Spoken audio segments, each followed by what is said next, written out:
Welcome to Daily Dharma Listening. This is where ancient wisdom finds its way back into your modern life, not through dogma, not through pressure, but through the quiet voice of timeless truth. If this journey speaks to you, if these teachings breathe calm into your chaos, I invite you to pause with me, subscribe, like, and share this moment of stillness. Let's begin. In the hush before dawn, when the world is still curled in sleep and the mind is not yet scattered into 1,000 thoughts, there exists a rare stillness. The kind of silence that doesn't beg to be filled. The kind that invites you in, not to do, but to be. This silence, this awareness without name or form, is the beginning of all Buddhist teachings. It is where the path begins, not with doctrine, but with stillness. Not with belief, but with attention. Today, as you listen, let each word be a soft bell in the wind, drawing your awareness gently back from the edges of worry, regret, and distraction. This is not a lecture. It is a return. A Zen monk once sat in the middle of a roaring marketplace, legs crossed, eyes soft, hands resting like leaves on his knees. Around him surged the chaos of commerce, bargaining voices, clinking coins, footsteps like distant drums. Yet he remained still, unmoved. A young merchant stopped and asked, "Master, how can you sit in such calm when the world around you is on fire with noise and desire?" The monk smiled and said, "Because the fire is not in me."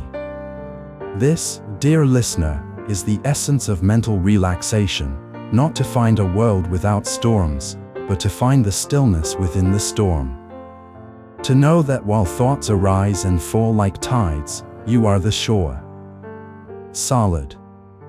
Silent. Witnessing. In the practice of Zen, we are not told to fix the world. We are taught to stop letting the world fix us. The noise of life is not what causes suffering. It is our attachment to the noise, our resistance to the moment, our story about what should or should not be. When we begin to release these stories, we do not become passive, we become present. And presence is the only true power. Many seekers come to Buddhism for beginners, looking for methods, mantras, techniques. And they are useful. But the deeper gift is not in doing more, it's in being less entangled, less reactive, more awake. Imagine this: you are sitting in traffic, late for work. Horns are blaring, your mind is spiraling into stress. In that moment, the beginner asks, "How do I get rid of this stress?" But the practitioner of Buddhist wisdom breathes in and whispers, "This, too, is the path." Because everything can be your teacher when you stop demanding that life look a certain way. Let me tell you a story. A young monk once asked his teacher, "Master, how do I find peace in chaos?" The teacher poured him a cup of tea. The cup overflowed, spilling hot liquid onto the table. The student jumped back in irritation. "Master, you've spilled it." The teacher looked at him and said gently, "Yes." And you reacted. That is where your practice begins. To find peace in chaos is not to avoid the mess of life, but to meet it with unshaken stillness. Not by resisting it, but by softening into it. By remembering, the chaos is not you. In Buddha's teachings, especially those grounded in Zen, there is a reminder so simple that it is often overlooked: return. When lost, return to the breath. When overwhelmed, return to the body. When afraid, return to the present. There is no need to escape, only to return. In doing so, you transform your mind, not with force, but with awareness. How to stay calm and positive in a world that constantly shakes us.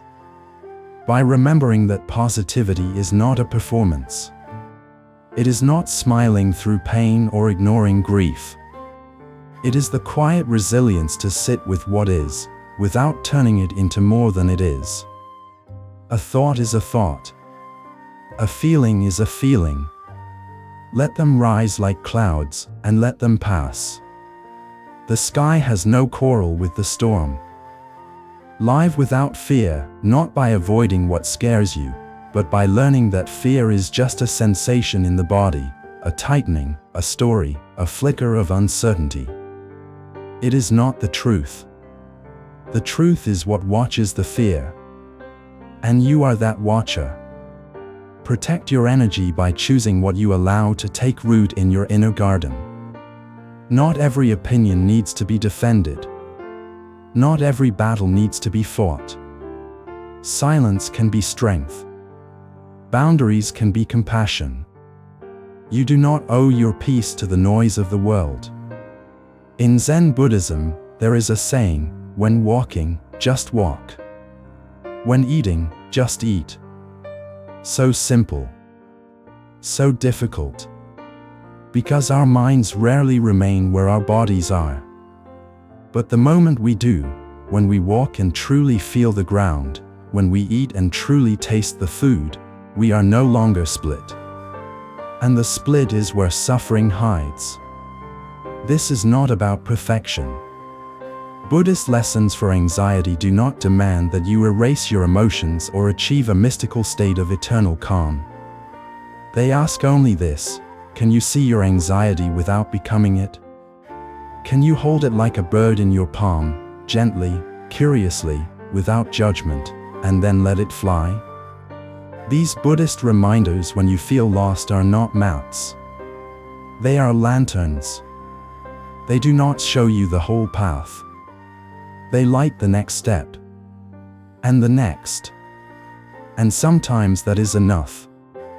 In the moments when you feel unanchored, like a boat adrift in unknown waters, let these words be your tether: you are not your confusion. You are the space in which confusion arises. And that space is already whole. Buddhism for beginners often starts with breath, because breath is the doorway to now. And now is the only moment you can ever meet yourself. There is no awakening in the future. No peace in the past. Only this breath. This awareness. This now. Transform your mind not by adding more, but by subtracting what is not true. Peel away the layers of conditioning, the beliefs handed down, the fears inherited. Beneath it all, there is a clarity that does not shout. It whispers. It does not command. It invites. Sit with it long enough, and it begins to speak. As we come to the end of this first part, let the echoes of these teachings follow you, not as noise, but as presence. As reminders. When you feel overwhelmed, return. When you feel numb, return. When you forget, return. That is the path. Always returning. Always now.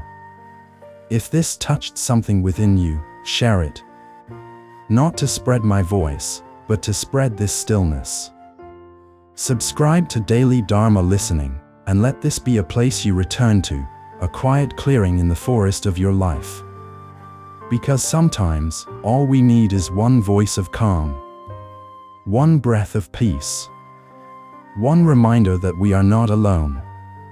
Return. And the way returns to you. Part 2. The empty bowl, how letting go makes room for peace. There was once a monk who walked through the valleys of his country carrying nothing but an empty bowl. When asked why he kept it so carefully in his satchel though he had no food, he simply replied, "Because it reminds me that I am already full." This image of the empty bowl, so ordinary and quiet, is the heart of Buddhist wisdom. To be empty is not to be lacking, it is to be open. To be free. Modern life is filled to the brim, with tasks, expectations, identities, opinions, noise, pressure. We are rarely empty. Our minds chatter endlessly, replaying memories, crafting futures, judging the moment. But in the stillness between thoughts, in the pause between breaths, something sacred waits. It waits not to be chased, but to be noticed. To walk the path of Buddhist teachings is not to add more to your life, but to subtract. Not to accumulate more thoughts, more labels, more doctrines, but to begin noticing what you no longer need to carry. There is a subtle art in this, a sacred dismantling. You let go of the belief that you must always be doing. You release the grip of control. And as you do, space is born. A clear space. A space where you can finally hear the soft voice of now. There's a story from the Zen tradition. A scholar came to visit a wise master. He spoke at great length about his knowledge of Buddhism, quoting sutras, comparing interpretations, proudly reciting his years of study.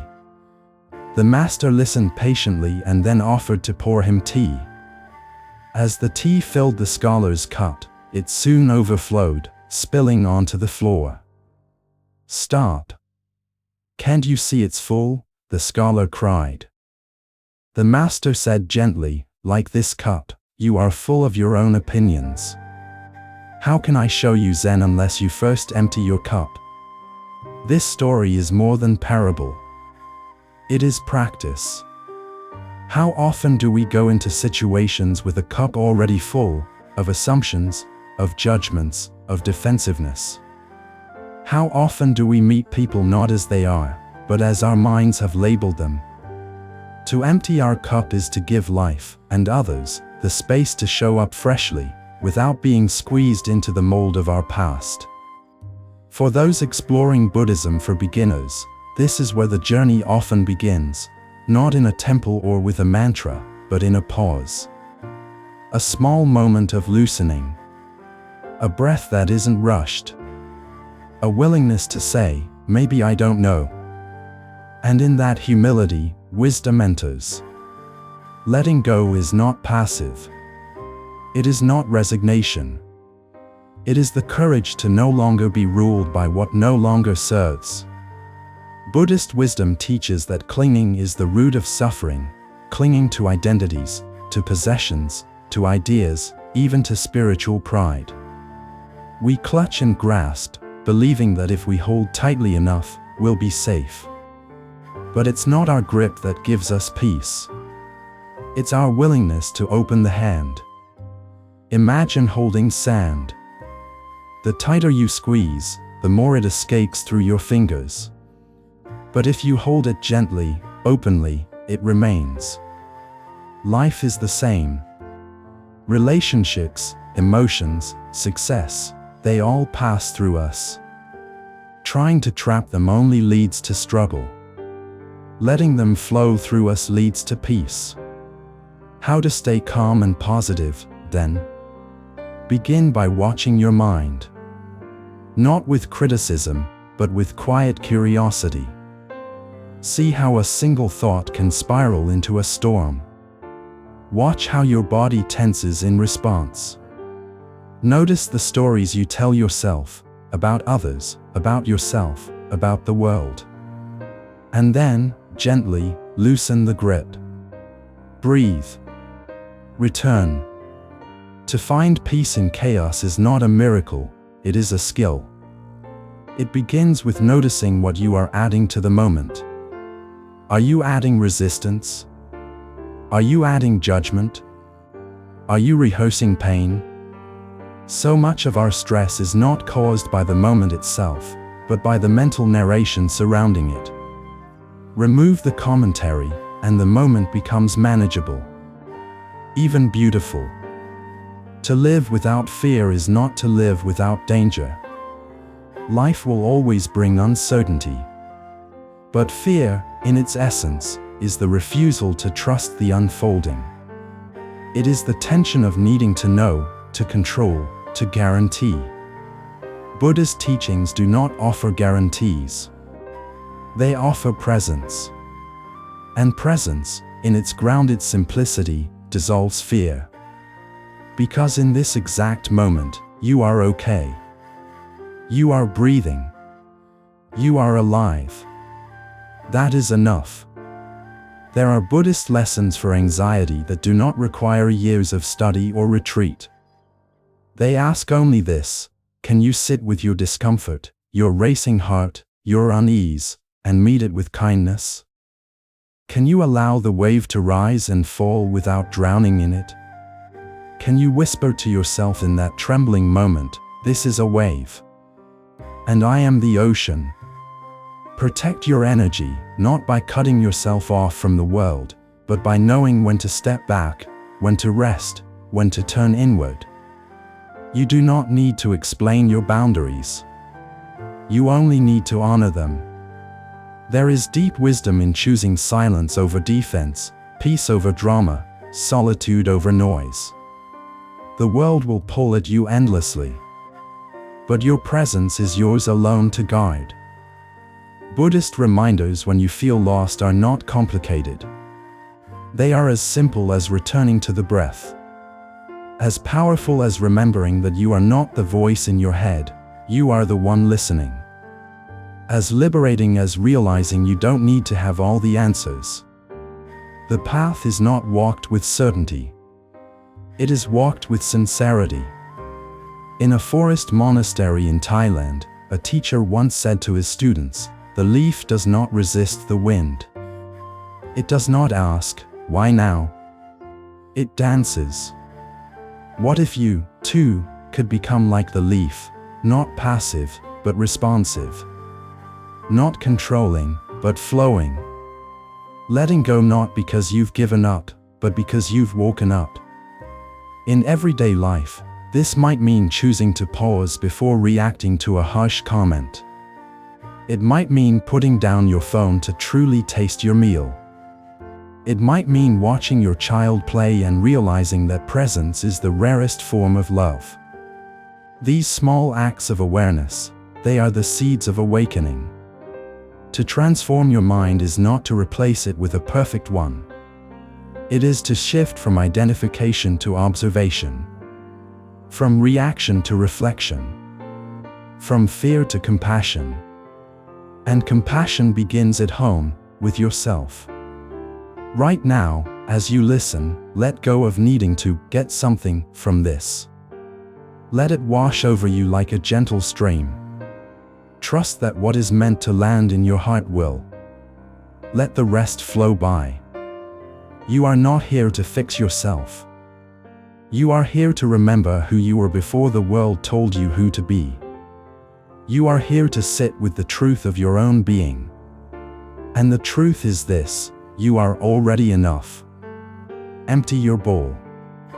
Not to be void, but to be available. To receive. To hold the sunrise, the breeze, the tears, the laughter, all of it. You do not need to chase peace. You only need to stop chasing everything else. And in that space, peace finds you. It always does. Part 3. Still water, deep roots, learning to respond, not react. In the quiet recesses of a forest temple, far from the pulse of city life, there is a small koi pond where the water almost never ripples. Monks walk by it every day, and it reflects them like a mirror. One morning, a novice dropped a single pebble into that pond. Circles of ripples fanned outward, distorting the reflection.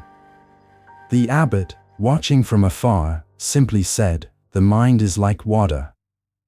If you are always reacting, you cannot see clearly. Let the surface still. Only then can you understand what lies beneath." That is the beginning of today's teaching. To see clearly, we must first stop stirring the water. Modern life asks us to move fast, respond instantly, be perpetually engaged. We scroll, swipe, argue, compare, always feeding the surface of the mind. And yet, the teachings of Buddhism gently pull us in the opposite direction. They ask us to slow down, to observe, to breathe before we speak, to sit before we act, to listen before we judge. These are not passive acts. They are the deep training of presence.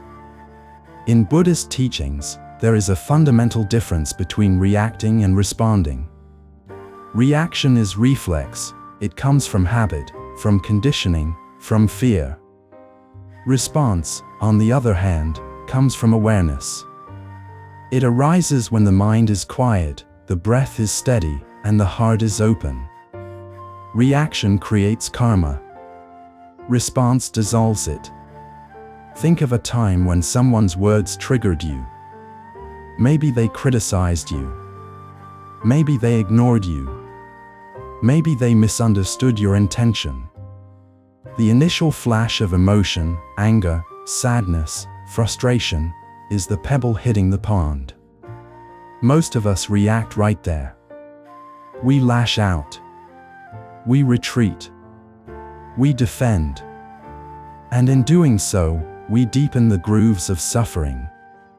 But what if, just for a moment, you did nothing? You paused. You watched the emotion without becoming it. You breathed. That pause is the doorway to wisdom. That breath is the start of transformation. The Buddha once said, "Just as a solid rock is not shaken by the wind, so the wise are not moved by praise or blame." These are not just poetic words. They are a call to strength, not the strength of resistance, but the strength of stability. A mind that knows how to stay calm and positive is not one that has no storms, but one that no longer identifies with the storm. Many beginners in Buddhism ask, "How do I stop overthinking? How do I quiet the mind?" And the answer is not always to force silence, but to see the nature of thoughts themselves. Like clouds in the sky, they come and go. You do not need to chase them away. You simply let them pass. And in the space between them, the sky of awareness opens up, vast, spacious, clear. There is an old Zen story of a student who asked his master how to deal with people who are rude and aggressive. The master gave him a cup of water and asked him to hold it without spilling a drop. The student stood there, arms stretched, water trembling. After a while, his arm ached. "What should I do?" he asked. The master replied, "Let it down. It's not the water that's heavy, it's how long you hold it." In life, we carry words, wounds, worries far longer than we need to. To live without fear is also to learn how to put things down. These teachings are not abstract, they apply every single day. When your partner says something careless, when your coworker takes credit for your work, when your child throws a tantrum, when life doesn't go your way, these are your real meditation bells. Your mind will want to react. Your ego will want to protect. But your awareness, the still water beneath, offers you another path. To observe, to feel, to choose. And choosing is a sacred act. It means you are no longer a prisoner of your past patterns. It means you are protecting your energy by not feeding the fires of reactivity. It means you are living with intention. There are Buddhist lessons for anxiety that teach us to turn toward the discomfort, not away from it. To sit with the fluttering breath, the tight chest, the racing thoughts, and simply say, "This, too, is part of the path." No need to fix. No need to flee. Just witness. Because when you stop running, the fear has nothing to chase. The great teacher Thich Nhat Hanh often spoke of mindfulness as a bridge. A bridge between stimulus and response. Between pain and peace. Between confusion and clarity. And every time you pause to breathe, you are laying the stones of that bridge. You are learning to respond, not react. You are learning to transform your mind. So, how do we cultivate this stillness in a world that never stops moving? It begins with small, sacred rituals. The moment you wake up, take 3 breaths before you check your phone. When you eat, chew slowly, tasting each bite as if it were your first. When you walk, feel the contact of your feet with the earth. When you speak, listen to the silence between your words. These are not grand gestures. They are shifts of attention. And attention is love. One of the most beautiful Buddhist reminders when you feel lost is this: you are not behind. You are not late. You are exactly where the path meets you. Because the path is not ahead or behind, it is under your feet. Right now. In this breath. In this moment. To protect your energy, sometimes you must learn to be okay with being misunderstood. Not every wound needs a witness. Not every feeling needs validation. The lotus blooms in mud, not because the mud is clean, but because it accepts the mud as its beginning. Can you, too, accept your mess as the soil of your awakening? Buddhist wisdom reminds us that every moment is a mirror. When you are irritated, what part of you is being poked? When you are hurt, what story are you telling? When you are impatient, what outcome are you clinging to? These questions are not to shame, but to awaken. To bring light into the dark corners of the mind. Sometimes the most powerful thing you can do is nothing. Just be. Just breathe. Just notice. Because in the noticing, you stop feeding the old patterns. You stop being a puppet to your emotions. You start becoming the watcher. And the watcher is always free. As you reflect on your own life, ask yourself, where do I react instead of respond? Where do I let habit run the show? Where do I lose my peace in the name of being right? These are not easy questions. But they are the ones that free you. The water clears when it is undisturbed. The mind clears when it is allowed to rest. Let yourself rest. Not because you are weak, but because you are wise enough to know that stillness is strength. And when you return to the world, with its noise and rush and friction, bring your stillness with you. Carry it like a lamp through dark rooms. Let your peace be contagious. Let your presence be your power. This is not the path of perfection. It is the path of presence. The path of pause. The path of patience. And it is available to you in every breath. Still water. Deep roots. The more you practice, the more unshakable you become. The more you sit in silence, the louder truth becomes. The more you let go, the more you receive. And so, walk gently. Live attentively. And when the world stirs your surface, remember the pond.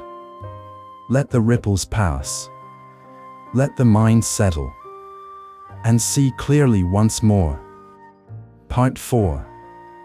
The silence between thoughts, rediscovering your inner refuge. There is a moment, barely noticeable, that exists between each thought.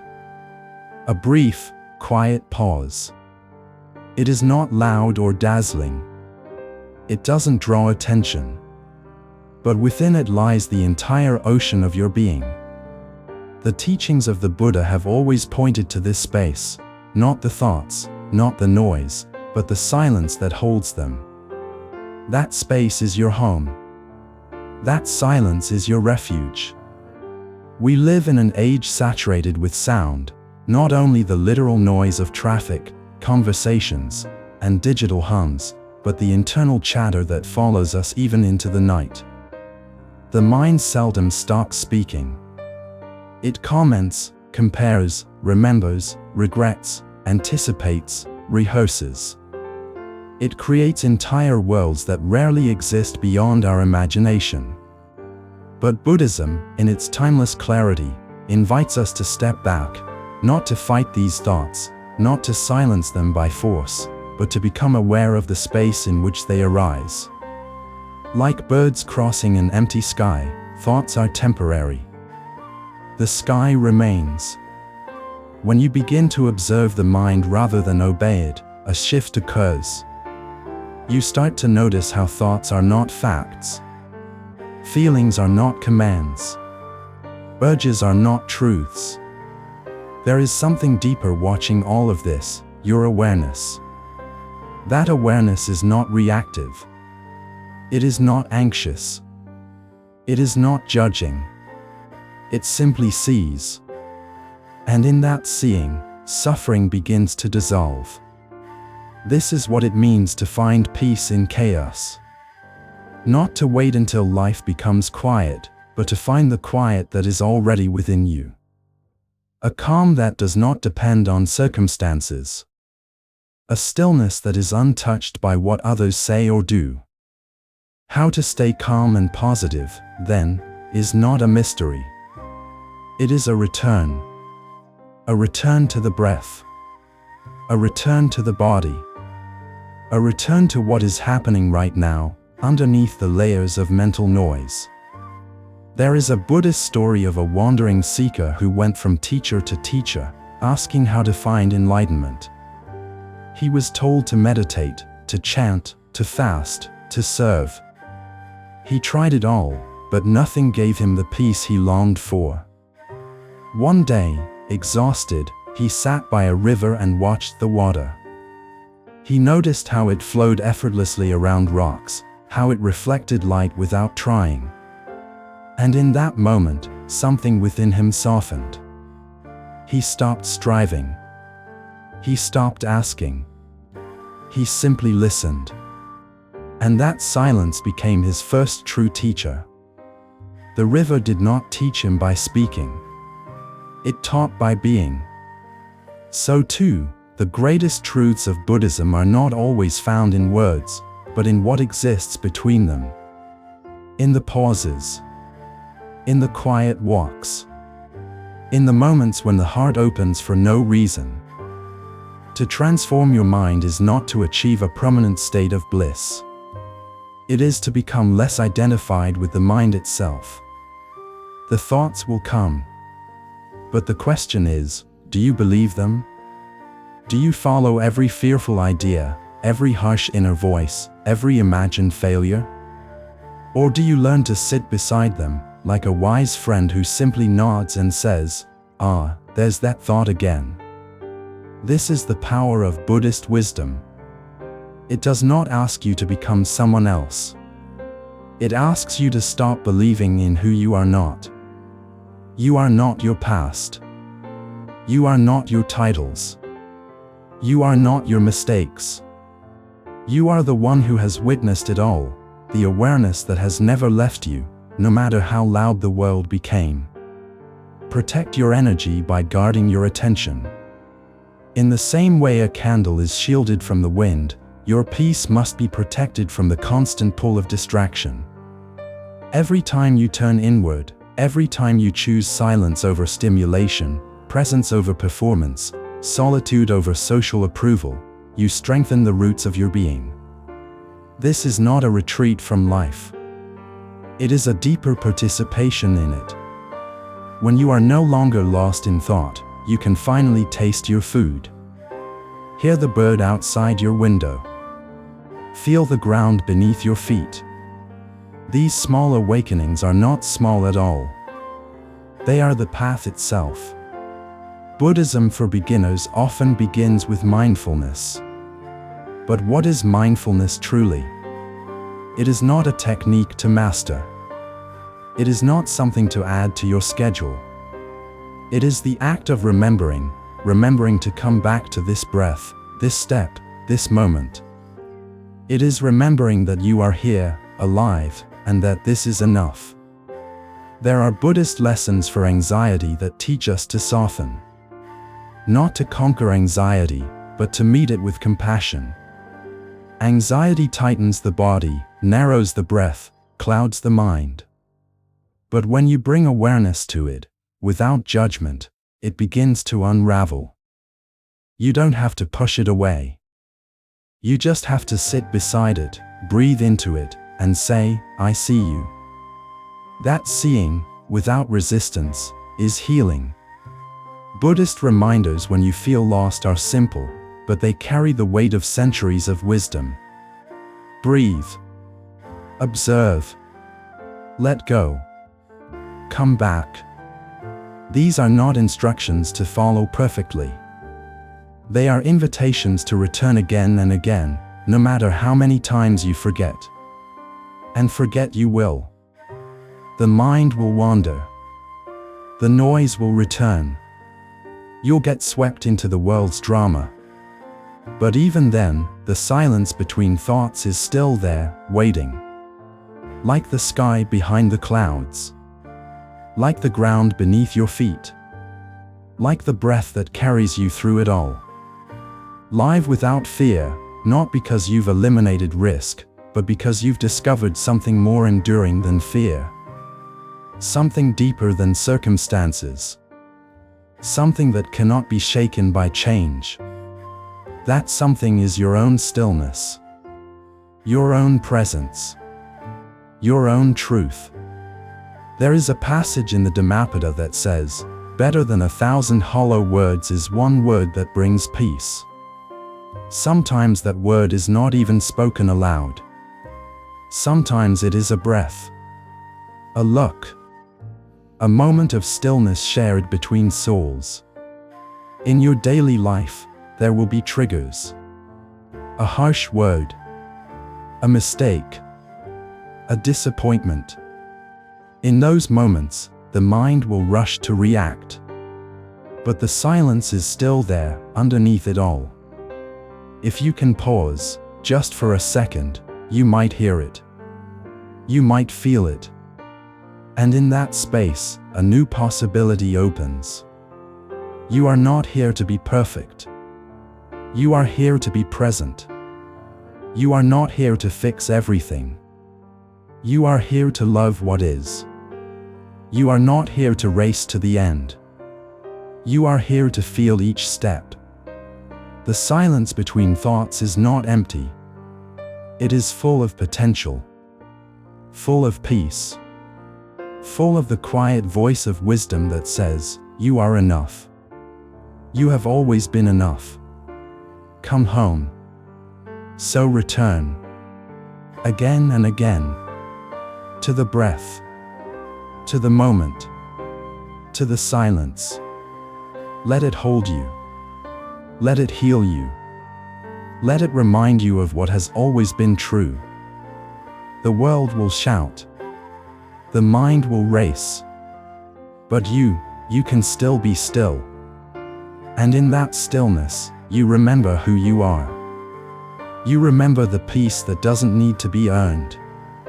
The love that doesn't need to be deserved. The presence that doesn't need to be proven. And in that remembering, you are finally free. Part 5. The Art of Impermanence, Embracing Change Without Losing Yourself. Everything you love will change. Everything you fear will change. The joy you chase, the pain you run from, the people you hold, the thoughts you carry, all of it, without exception, is in motion. This is not a tragedy. This is the truth. And the sooner we learn to flow with change instead of clinging to the illusion of permanence, the freer we become. The teachings of the Buddha begin and end here, with impermanence. It is the first noble observation of life, the core of the path, and the gateway to peace. We live in a world that praises control, stability, guarantees. We want relationships to last forever. We want our health to remain perfect. We want our identities to stay fixed, safe, predictable. But life does not promise stability. It promises movement, growth, erosion, rebirth. The waves keep coming, and the ocean does not apologize. The seasons turn, and the earth does not ask our permission. Buddhist wisdom teaches us not to resist this, but to bow to it. Not as defeat, but as reverence. So many of our struggles come from the refusal to let go. We hold on to memories, to opinions, to people who have long since drifted away, to roles we no longer fit, to versions of ourselves that no longer live here. The longer we hold, the heavier it gets. The tighter we grip, the more it hurts when life moves on without our consent. But what if, instead of resisting change, we made it our teacher? What if we bowed to it the way the monk bows to the rising sun, not to worship, but to witness? There's a Zen story of a monk who carefully swept the leaves from his monastery's courtyard each morning, making it perfectly clean. One day, an elder approached and asked, "Why do you sweep so perfectly?" The monk replied, "To make it look pristine, free of all that does not belong." The elder smiled and shook a tree branch, letting a fresh flurry of leaves fall across the path. "Now," he said, "it's perfect." The lesson was clear.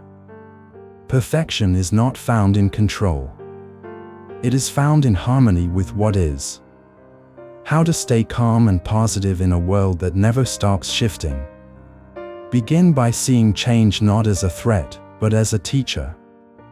When something ends, a job, a relationship, a phase of life, ask not, "Why is this happening to me?"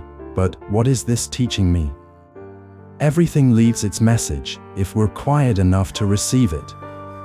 Buddhism for beginners often introduces this concept through the contemplation of death. Not as something morbid or fearful, but as something clarifying. To remember that everything we have will one day be gone is not to be sad, it is to be awake. When we truly grasp impermanence, we no longer waste time. We no longer hold grudges that poison the heart. We no longer postpone love. We meet life now, as it is, not as we wish it to be. This is how we protect our energy, not by shielding ourselves from change, but by aligning with it. By learning to ride the waves instead of trying to stop the tide. There is deep peace in surrender, not the kind that gives up, but the kind that gives in. To the moment. To the breath. To the truth that everything is always becoming something else. Buddhist lessons for anxiety are grounded in this understanding. Much of our fear comes from trying to make life hold still. We want guarantees where there are none. We want a fixed identity in a fluid world. But anxiety begins to loosen when we realize nothing stays, and that's okay. The pain will pass. The joy will pass. And you are not what comes and goes. You are the awareness that watches. The lotus, a symbol cherished in Buddhist practice, grows from the mud and blooms in the sun. But even it does not bloom forever. It opens, it shares its fragrance, and then it falls. This is the art of living, to bloom fully while we can, knowing we will one day fall. Not in despair, but in grace. When you feel lost, when the road ahead seems unclear, when what you loved no longer fits, when the ground beneath your feet trembles, remember this: you are not supposed to stay the same. In fact, to live without fear is to accept that you will not. The tree does not mourn its fallen leaves. It knows new ones will grow. The caterpillar does not resist the cocoon. It trusts the transformation. Letting go is not abandonment. It is alignment. It is seeing that holding on is costing you more than releasing ever could. Buddhist reminders when you feel lost are gentle whispers, not commands. They say, "You are changing, and that is holy. You are becoming, and that is enough. Trust the unraveling. To transform your mind, begin by transforming how you see change. Instead of fearing it, get curious. Ask what part of you is afraid to let go. Ask what story you're still trying to protect. Ask who you're trying to be, and whether that version still feels like truth. Growth is not a linear ascent. It is a spiral, a shedding, a remembering. Even your suffering is impermanent. The ache in your chest, the doubt in your mind, the loneliness that sometimes curls itself around your ribs, it all shifts if you let it. Buddhist teachings do not promise a life free of sorrow. They promise that even sorrow is workable. Even grief can open into spaciousness. Even endings can carry beginnings inside them. Look at nature. The cherry blossom blooms and falls in the same breath. The moon waxes and wanes. Rivers flow through rock and reshape entire landscapes. Nothing resists. Nothing demands permanence. And yet, everything belongs. So too do you. The next time you're caught in the chaos of your mind, ask yourself, what am I afraid to let go of? Often, the very thing you cling to is what's keeping you from peace. And when you dare to release it, not because you're forced, but because you've outgrown it, something miraculous happens. Space opens. Clarity enters. The next step appears. Find peace in chaos by becoming like the wind, moving, touching, never trapped. Let your heart break open, not apart. Let your identity be soft, not rigid. Let your plans be loose, not brittle. And let your love be generous enough to hold change inside it. This is not weakness. It is wisdom. It is what the Buddha meant when he taught us to live like the reed in the storm, bending, not breaking. Adapting, not collapsing. Changing, not losing essence. You do not need to fear change. You only need to stop trying to stop it. Because when you stop resisting, you begin to flow. And in the flow, there is peace. There is clarity. There is you, finally meeting life as it is, not as it was, not as you wish it to be, but as it is. And that meeting, that sacred acceptance, is the doorway to liberation. Let go. Not just of the past, but of who you thought you needed to be. Let go of the need to understand everything. Let go of the timeline. Let go of the idea that healing must look a certain way. And in that release, find yourself lighter, truer, closer to the silence that has always been within you. You are not the storm. You are the sky. You are not the thought. You are the space. You are not the change. You are the awareness in which change happens. And from that place, you can embrace all things, not because you have control, but because you no longer need it. Not because nothing hurts, but because you no longer hide from the hurt. Not because you have arrived, but because you have awakened to the journey itself. If this journey brings you peace, if these teachings help light your way, let others walk beside you. Share this stillness. Invite others to breathe with you. Subscribe to this space, to daily Dharma listening, and return here when the noise grows too loud. Because while everything else may change, this moment, this breath, this truth, is yours. And in that, you are free. Part 6. The gentle strength of compassion, how kindness disarms suffering. In a world obsessed with being right, being first, being strong, there is a power that goes unnoticed, unpraised, and often unpracticed. It is not loud. It does not win debates. It does not shout over others to be heard. Yet it has changed lives, softened wars, healed the deepest of wounds. That power is compassion. And within the teachings of the Buddha, it is not an accessory to the path, it is the very heart of it. When Siddhartha Gautama sat beneath the Bodhi tree, he did not awaken to the ultimate truth of power or knowledge or logic. He awakened to understanding, to a direct seeing into the nature of suffering, and with it, the birth of a boundless compassion that could hold all beings like a mother holds her child, firmly, patiently, without condition. To walk the Buddhist path is not merely to seek peace for oneself, but to extend that peace to others. And not just the ones who are easy to love, but especially those who are not. But how do we live this teaching in a modern world full of triggers, trauma, and competition? How do we find that balance between protecting our energy and remaining open-hearted? Between setting boundaries and not building walls? Between seeing suffering and not being consumed by it? It begins, as all deep things do, with presence. To be truly compassionate, one must first be truly present. You cannot offer kindness if you are distracted. You cannot listen deeply if you are judging silently. Compassion requires the courage to show up fully, to witness someone's pain without immediately trying to fix it, to stay when it's easier to flee.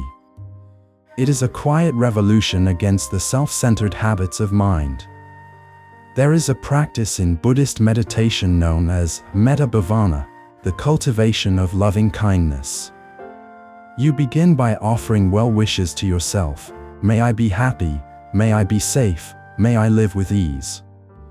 Then you extend it to someone you love. Then someone neutral. Then someone difficult.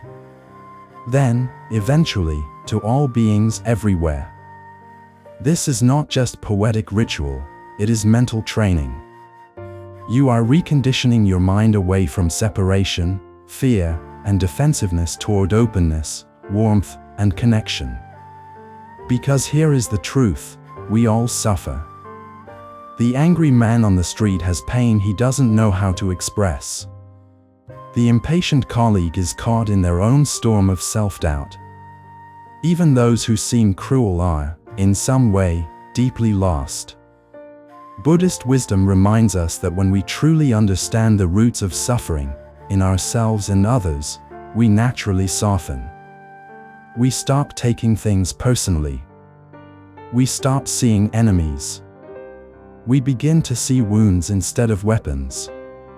How to stay calm and positive in the face of hostility, then? By remembering that your peace is not dependent on anyone else's behavior. That your kindness is not a transaction, it is your nature. You do not offer it because others deserve it. You offer it because you are free enough to give it. Like the sun, you shine not because you are asked to, but because it is what you are. Compassion, of course, is not naive. It does not mean tolerating harm or ignoring injustice. True compassion includes discernment. It knows when to speak, when to act, when to walk away. But it does so without hatred, without blame, without poisoning itself in the process. To protect your energy in a Buddhist sense is not to retreat into coldness. It is to recognize the limits of your capacity and act with integrity. It is to rest when needed, say no when necessary, and still wish others well from afar. It is to understand that empathy without boundaries is self-destruction, but boundaries without empathy are isolation. Compassion, then, is the dance between the two. Buddhist reminders when you feel lost often point us back to the breath. And in that breath, we can ask, who else is breathing this way right now? Who else feels this sadness? This confusion? This longing to be seen and loved? And suddenly, we remember, we are not alone. Not in our joy, not in our grief. This shared humanity is the birthplace of true kindness. There is a story from the life of the Buddha in which a grieving mother, Kisa Gautami, begs him to bring her dead child back to life. Rather than deny her request, the Buddha tells her to bring him a mustard seed from any household that has not known death. She returns days later, empty-handed, having discovered that every family has known loss. Her grief, though not erased, is transformed by shared sorrow, by understanding, by compassion. This is the teaching. We do not heal by avoiding pain. We heal by recognizing its universality, by letting it soften us rather than harden us. When you feel the rising tide of anger, ask yourself gently, what is this trying to protect in me? Beneath every harsh emotion, there is a tender need, often for safety, for connection, for understanding.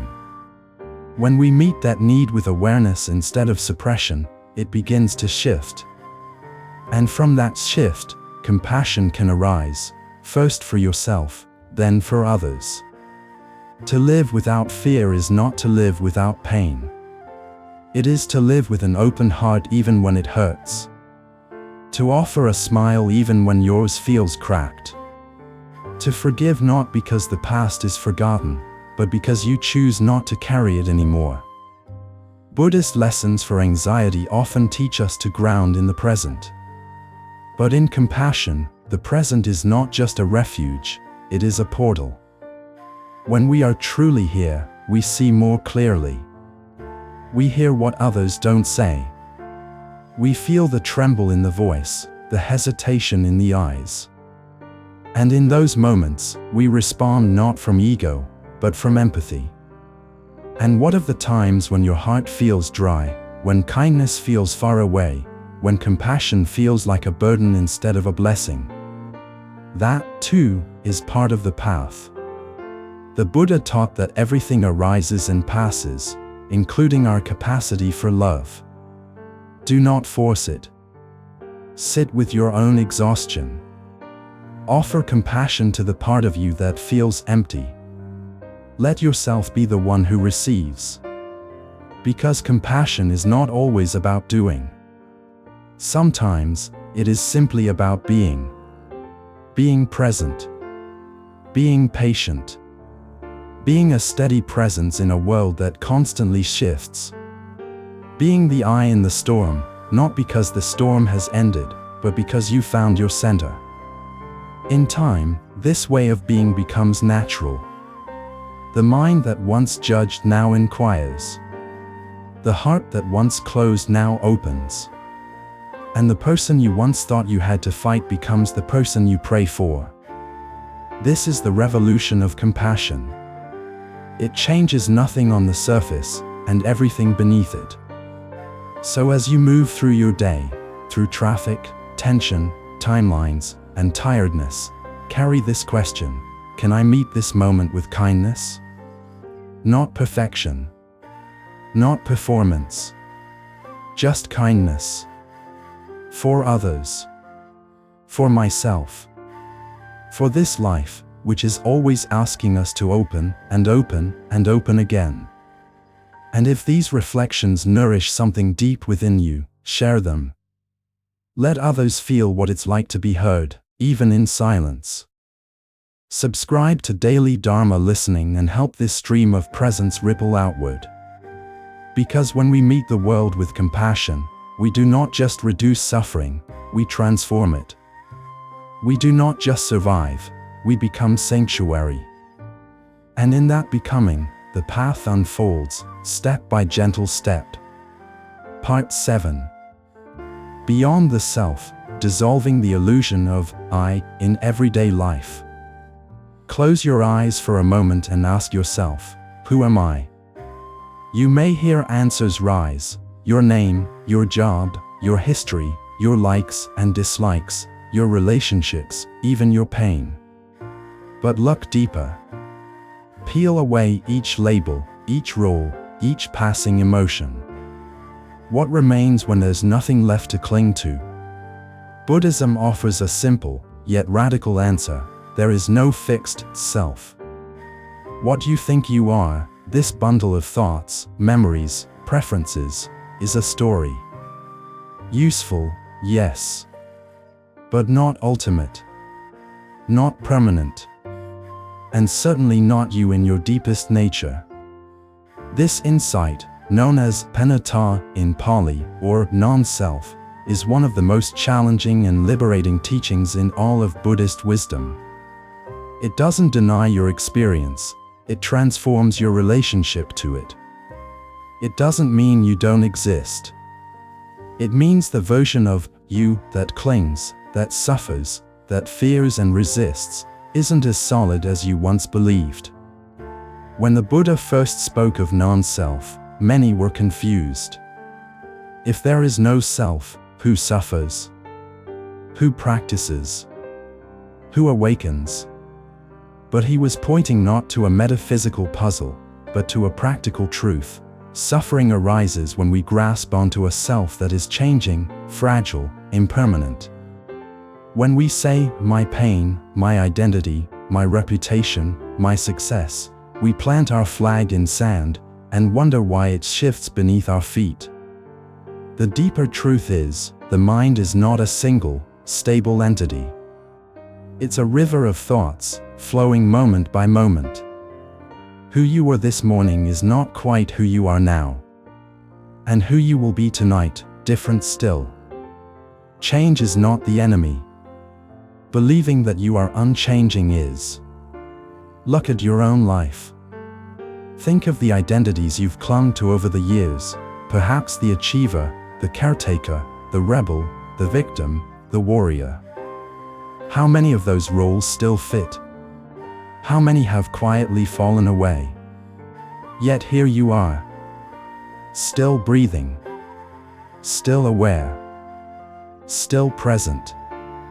That presence is not a self. It is deeper. It is the awareness that precedes all stories and survives their collapse. This teaching is not abstract philosophy, it is a medicine for daily suffering. Every time you're insulted, ask, who is being insulted? Every time you're praised, ask, who is being praised? When you cling to being right, superior, certain, who is holding that need so tightly? You may notice that these feelings arise and pass, like weather. They are not you. They move through you. And in this seeing, you begin to find freedom. To live without fear is to stop defending a self that doesn't need defending. When someone criticizes you, it hurts not because of the words, but because you've built a structure of a me that believes it must be flawless. But if there is no fixed self, then there is nothing to attack, only a thought to observe, a moment to witness. This isn't weakness. It's spaciousness. It's what allows you to respond instead of react. To listen without becoming wounded. To breathe without the armor of ego. But if the self is not real in the way we imagine, what takes its place? What guides our choices? What gives life meaning? Here, Buddhism introduces another powerful concept, interdependence. While the self is empty of a fixed identity, it is full of relationship. You are not a solid, isolated island, you are a node in a vast web of being. Your breath comes from trees. Your language from ancestors. Your emotions shaped by culture, memory, sensation. The kindness you offer someone today may ripple through 1,000 lives you will never meet. You are not separate. You are a doorway through which life moves, expresses, transforms. This is what it means to find peace in chaos, to realize that even in the swirl of change, nothing is truly lost. Everything is connected. Everything flows. So how does this awareness shift the way you live? You begin to take things less personally. When someone is rude, you see their suffering, not just their behavior. When plans change, you adapt without collapse. When you experience sadness, you feel it fully, but do not say, "I am sad." You say, "Sadness is here." A subtle shift, but it opens up space. It lets the emotion be a visitor, not a prison guard. You begin to listen more deeply. Because without the need to defend your identity, you can truly hear another. You can hold opposing views without feeling threatened. You can disagree without disrespect. You can love without possession. Forgive without losing power. You begin to protect your energy not through avoidance, but through clarity. You no longer feel the need to fix everyone. You see that others are on their own path, their own unfolding. You can be a lighthouse, not a lifeboat. Present, steady, but not consumed. And when you feel lost, Buddhist reminders return you to the breath, to the moment. Not to find yourself, but to remember there is no self to be found, only this experience, arising now. Buddhist teachings do not tell you to erase your personality, your memories, your passions. They invite you to hold them lightly. To dance with them, rather than be entangled by them. You transform your mind not by adding new layers of belief, but by peeling them away. By seeing through the illusion of permanence, of separateness. And what you find beneath is not emptiness in the sense of void, but emptiness in the sense of openness. The mind becomes a sky. Thoughts become clouds. Emotions become weather. And awareness remains, unmoved, expansive, clear. To live this way is not to escape life, but to enter it fully. With gentleness. With humility. With the courage to not always be someone. To not always be right. To not always be strong. But to be real. To be present. To be free. In daily life, practice this quietly. When you feel anger rise, pause and ask, "To whom is this arising?" When you feel pride, ask, "What am I defending?" When you feel anxiety, soften and say, "This too will pass, and I will remain." Not I the ego, but I, the watcher. I, the awareness. This is how you begin to live without fear, not because life becomes safe, but because you no longer cling to what is unsafe. You no longer build walls around a self that doesn't exist. You meet each moment as it is, fluid, impermanent, alive. And from this place, you can love more deeply, serve more freely, rest more fully. Because nothing is yours to possess. And yet, everything is yours to care for. If these words touch a stillness in you, share them. Not to spread doctrine, but to spread light. Let others remember what you are remembering. Subscribe to daily Dharma listening to return again and again, to the breath, to the moment, to the truth that you are not what you think. You are what sees. You are what knows. You are already whole. And in that knowing, may you walk gently in this world, not as a self trying to prove itself, but as awareness flowing freely, kindly, and silently through all things. Part 8. When nothing is certain, resting in the wisdom of not knowing. There comes a time in every life when certainty dissolves. The plans you made fall through. The beliefs you held begin to tremble. The future you imagined fades into fog.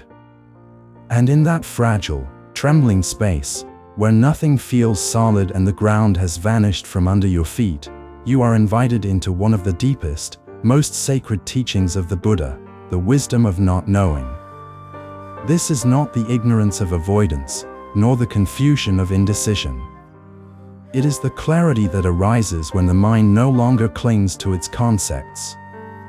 When it no longer needs to name, explain, or solve everything. It is the stillness of surrender, not as defeat, but as freedom.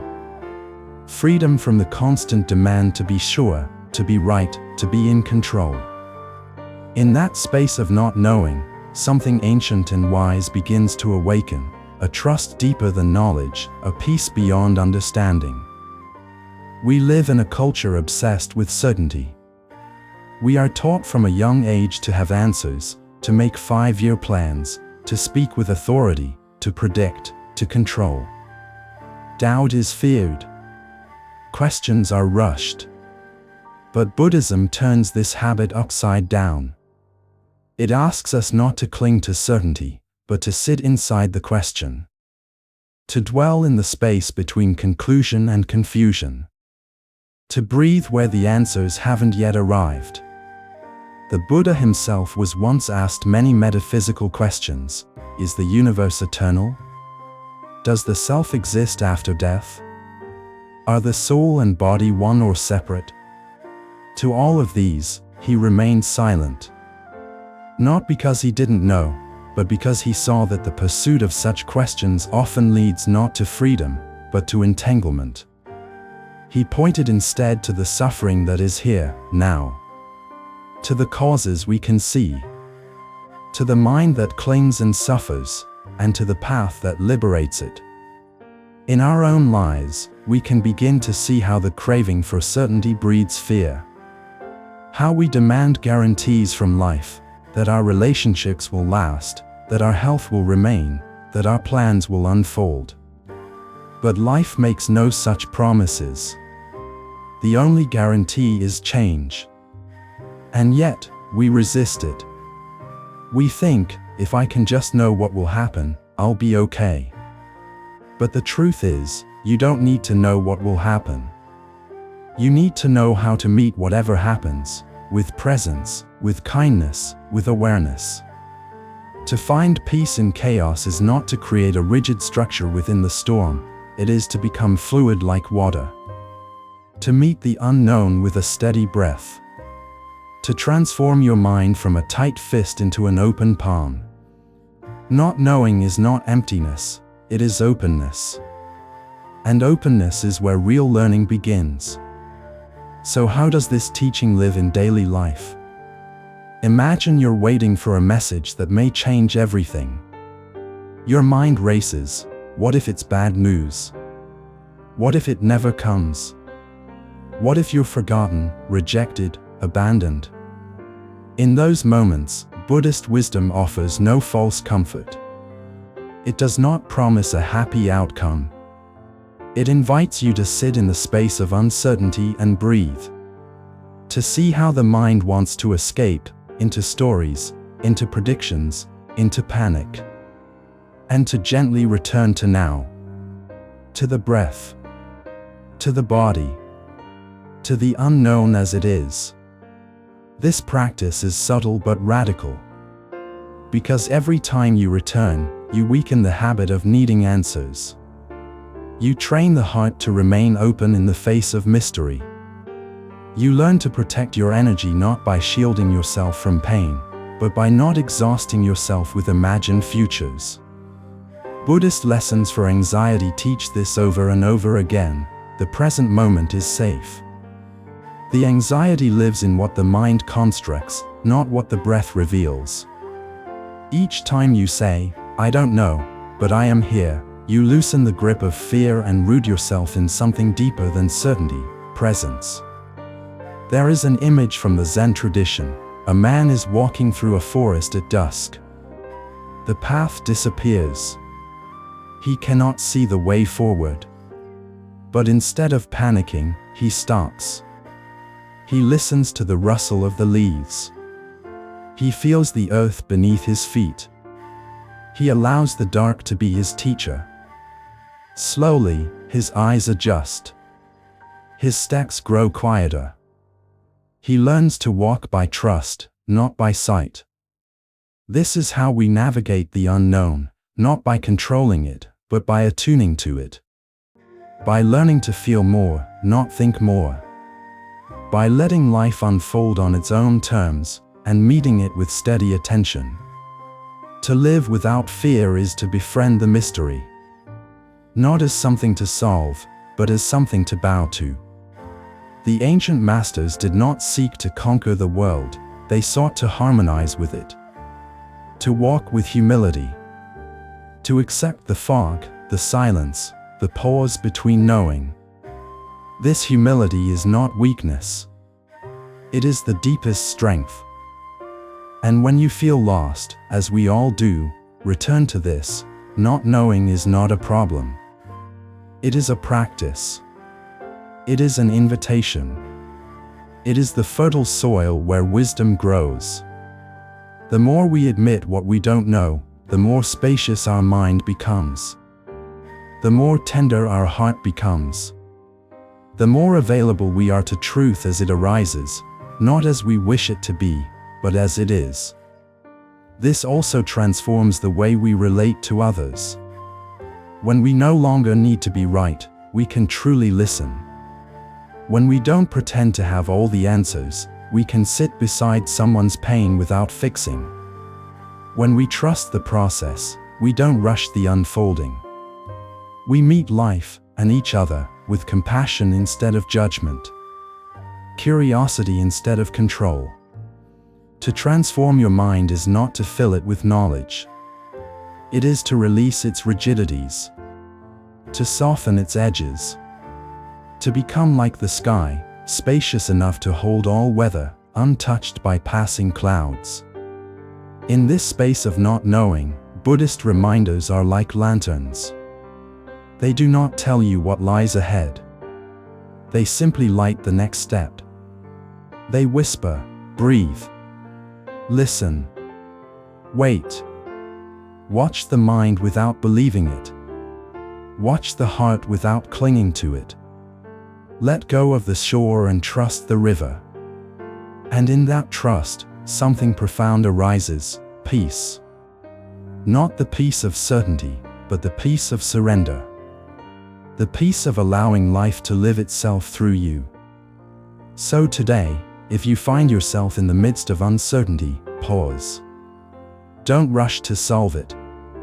Don't flee from it. Just sit. Just breathe.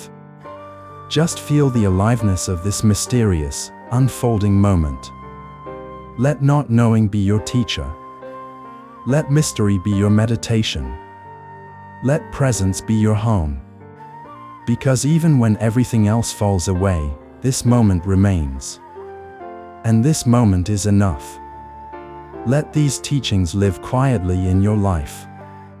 If they bring calm to your heart or clarity to your day, share them. Let others rest in this gentle light. Subscribe to Daily Dharma Listening and return to this space whenever the unknown feels too loud. Together, we can walk through the mystery, not with fear, but with reverence. Not with answers, but with open hearts. And in that openness, we are already home. Part 9. The Path of Patience, Walking Slowly in a World That Rushes. In a world that moves faster than breath, where urgency becomes identity and speed becomes survival, there is something quietly heroic in choosing to slow down. In not rushing to the next goal, the next solution, the next version of yourself. In pausing long enough to feel the weight of a moment, the presence of a breath, the truth of a feeling. And this quiet heroism, this steady, tender refusal to be swept away, is what Buddhist teachings call khanti, patience, forbearance, endurance. It is not the passive patience of waiting at a red light. It is the deep spiritual patience that says, I will not abandon myself no matter how long the storm lasts. Buddhism does not offer quick fixes. It is not a faith of instant answers or rapid transformation. It is a path walked one breath at a time, one step at a time, one soft turning of the heart at a time. It honors the truth that growth is slow, healing is uneven, and wisdom ripens in silence, not speed. To walk this path is to accept that some days will be full of light and clarity, and others clouded with confusion, sadness, or fatigue. And yet, both are valid. Both are part of the path. The lesson of patience is not found in comfort, but in persistence. We have become impatient with life itself. We expect healing without the ache, forgiveness without feeling the wound, peace without the process. But Buddhist wisdom reminds us, the seed does not bloom the day it is planted. The river does not reach the sea in one breath.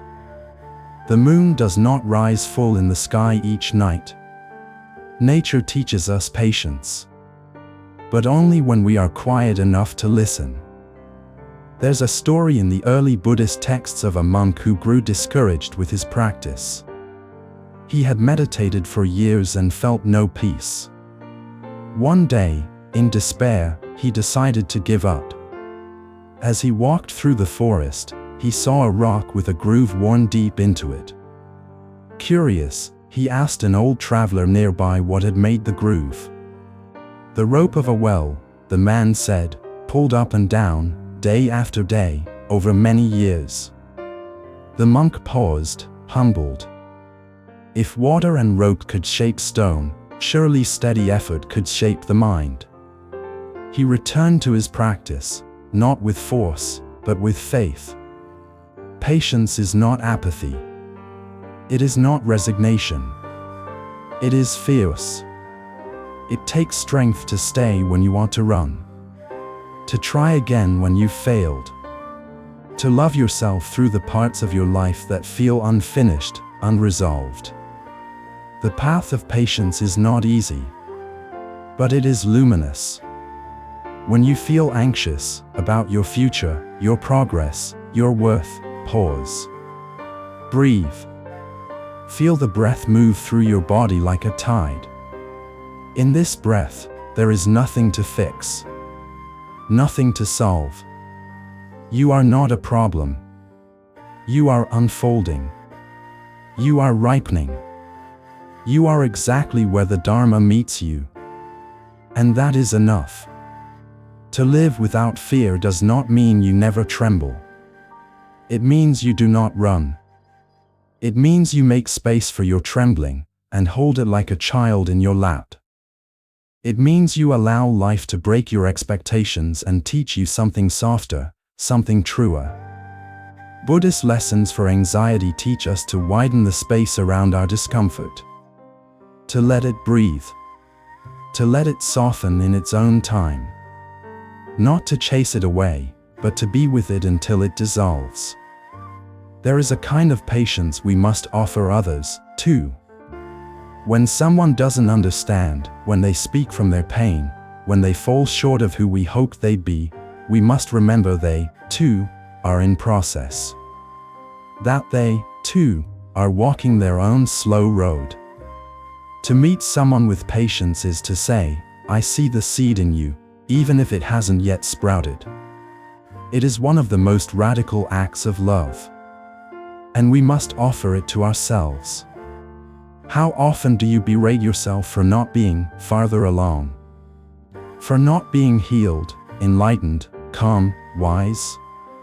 But the Dharma is not measured in milestones. It's not a ladder to climb. It's a circle to inhabit. A silence to trust. A breath to return to.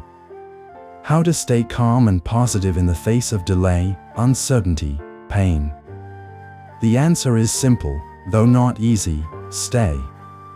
Stay with what is. Not because it's what you prefer, but because it's what's here. The present moment is not the obstacle. It is the path. Even when it's difficult. Especially then. Patience is also how we protect our energy. Rushing, striving, pushing too hard burns us out. But when we move from presence, from trust, from alignment with the rhythm of the Dharma, we move with grace. We give ourselves time to pause, to rest, to breathe. And we do not confuse delay with failure. Buddhist reminders when you feel lost often whisper, "Keep walking." One breath, one step, one moment. You do not have to know the destination. You only have to remain faithful to the journey. And patience is that faith made visible. The lotus does not bloom in haste. It rises slowly from the mud, inch by inch, cell by cell, over weeks and months, until it finally opens, quiet, radiant, unhurried. Your becoming is no different.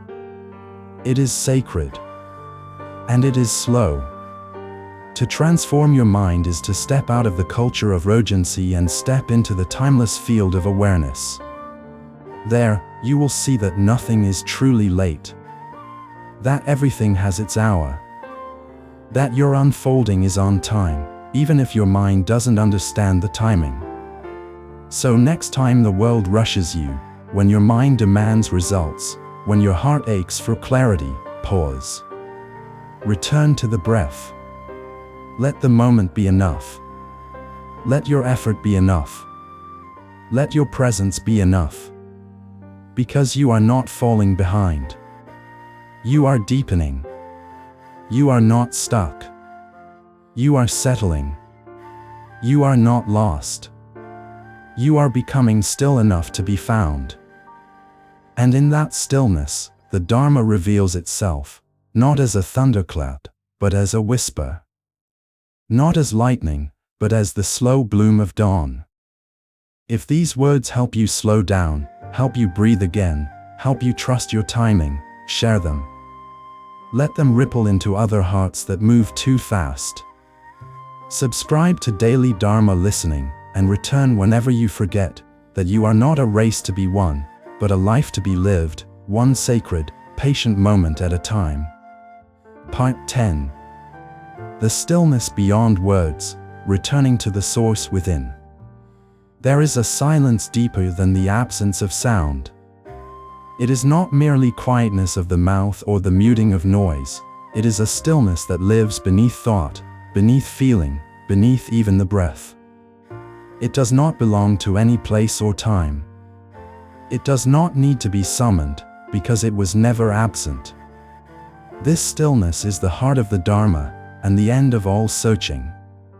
It is not a state to achieve, but a truth to remember. And in this final part of our journey, we do not add more ideas. We return to what has always been true, waiting behind the veil of words. The Buddha was once asked what he had gained through enlightenment. His answer was simple: nothing. Then he added, "But let me tell you what I have lost: anger, fear, doubt, confusion." This is the paradox of the path. We seek so fervently peace, clarity, liberation, but what we discover is not something new. It is something so ancient, so quiet, that the mind had forgotten how to hear it. The teachings of Buddhism, every sutra, every precept, every story, are like fingers pointing to the moon. They are not the moon.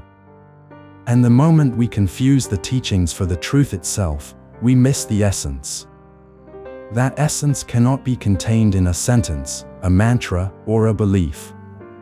It can only be tasted in direct experience, in the clarity that arises when the mind finally stops grasping and simply rests. All suffering begins in grasping, for control, for identity, for understanding. The mind wants to hold on to something firm. But life is not firm. It is fluid, formless, ever-shifting. And so, the teachings gently dismantle the scaffolding we build around ourselves, until we are left not with despair, but with vastness. With the spacious, open presence that was always here. How to stay calm and positive when the world burns. When relationships break. When health declines. When death visits. Not by hiding from it. Not by clinging to hope like a shield. But by resting in the stillness that watches even these storms come and go. Buddhist wisdom does not deny pain. It simply refuses to be defined by it. Even the practice itself must eventually be let go. There is a saying in the Zen tradition, "If you meet the Buddha on the road, kill him." It is a shocking phrase until we understand its meaning.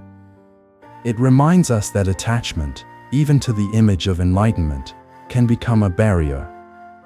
That even the most sacred form must be emptied. That freedom lies not in any object of devotion, but in the letting go of all objects.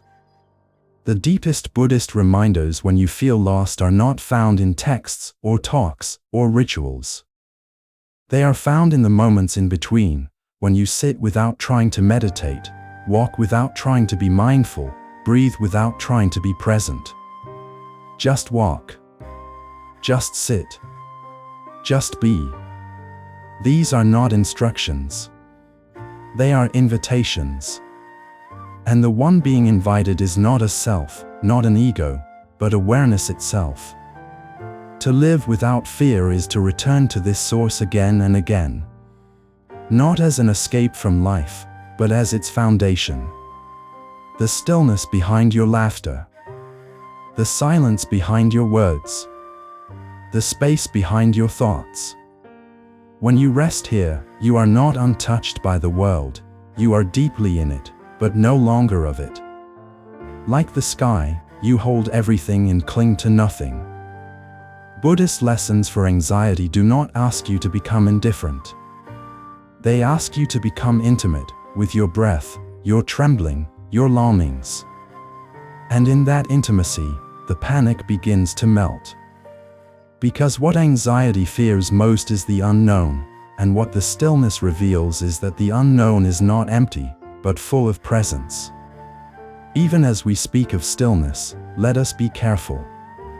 Stillness is not a practice to master. It is your natural state, always here, always beneath the noise. The path does not lead to it. The path dissolves into it. Like a river returning to the sea, every teaching, every meditation, every struggle ultimately carries you back to this ocean of now. There is no technique for this. No shortcut. No perfect teacher to follow. There is only this breath. This moment. This vast openness in which everything appears. And when you rest in it, even for a second, something shifts. The search ends. The seeker dissolves. And only life remains. This is how you protect your energy, not through defense or isolation, but by returning to the center, again and again, until the center is no longer a location, but a way of being. You can engage with the world, love deeply, feel fully, and yet remain rooted in the silence that cannot be disturbed. This is how you transform your mind, not by fixing it, but by seeing through its stories. By no longer believing every thought. By bowing to the mystery instead of trying to solve it. This is how you find peace in chaos, not by making the world behave, but by discovering the place within that does not move, even as everything else does. And this is how you live, not chasing, not performing, not proving, but simply showing up, breath by breath, heart by heart, in alignment with what is.